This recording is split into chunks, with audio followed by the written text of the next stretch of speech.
শেষলৈ শুনিব শব্দবোৰ শৰ্মা, কলিতা, নাথ এই তিনিটা জাতিৰ কথা কওঁ।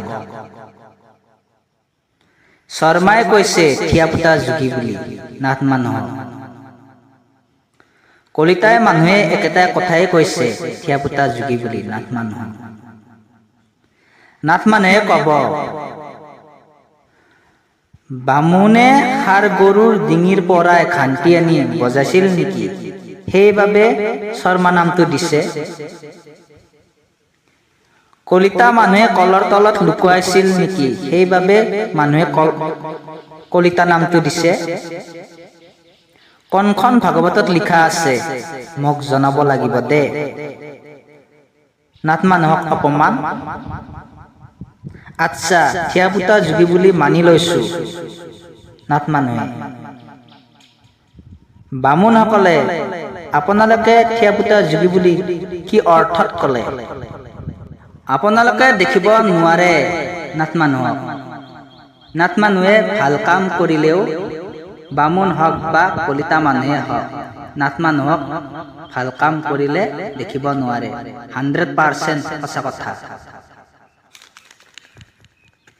যিয়ে নহওক বামুণ আৰু কলিতা মানুহৰ কৈছো দে, বেছিকৈ বামুণক কৈছো।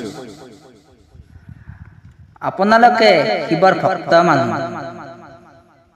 প্ৰথম তো শিৱৰ নামটো কি আছিল? যদি জানে মই ভাবি লম যে গুৰুজনাৰ কথা বহুত জানে। বামুণ হওক বা কলিতা মানুহে হওক, মানে সকলোৱে কে কৈছো। যদি স্বয়ং ভগৱান শিৱৰ প্ৰথম নামটোৱে নেজানে, স্বয়ং ভগৱান শিৱৰ চৰণত পৰি পূজা কৰি লাভ নাই। যদি স্বয়ং ভগৱান শিৱৰ প্ৰথম নামটোৱে নেজানে,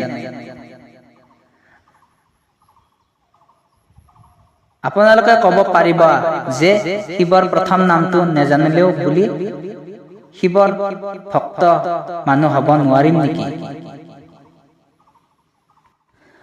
আপোনালোকে কেনেকৈ কব পাৰিলে থিয়াপুতা যোগী বুলি নাথ মানুহক?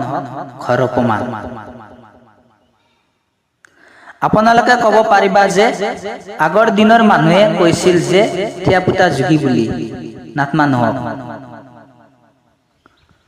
ময়ো যদি একেটা কথাই কওঁ আগৰ দিনৰ মানুহৰ হিচাপে। আগৰ দিনৰ মানুহে কৈছিল যে স্বয়ং ভগৱানৰ শিৱৰ প্ৰথম নামটো নেজানিলে বামুণ সকলে শিৱৰ চৰণত পৰি পূজা কৰি লাভ নাই। নাই দে, একেটাই কথা নাথ মানুহক অপমান কৰা। তেন্তে শুনক, শিৱৰ প্ৰথম নামটোৱে হৈছে শিৱশংকৰ ভোলেনাথ। শিৱৰ প্ৰথম নামটোৱে পৰা আহিছিল 108টা নাম। মুখখন থাকিল বুলি যিহকে তিহকে নবকিব আনৰ কথা শুনি।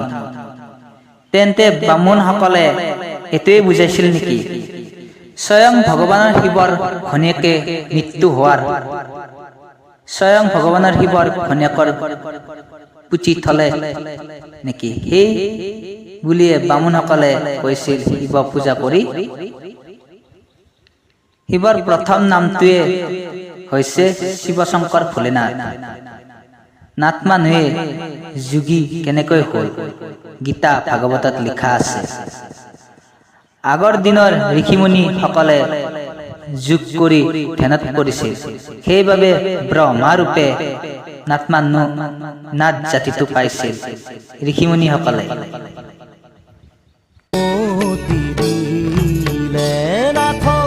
বিফলে বয়ন হব যেন ৰে, মতি দিলে ভৱ গহন বন আতি মোহ পাশে চন্ন, তাতে হামুহৰি নবেৰাই মায়াৰ পাশে কাল ব্যাধে ভায়াখে হে নাথ কাম ক্ৰোধ কুতাখে দিখা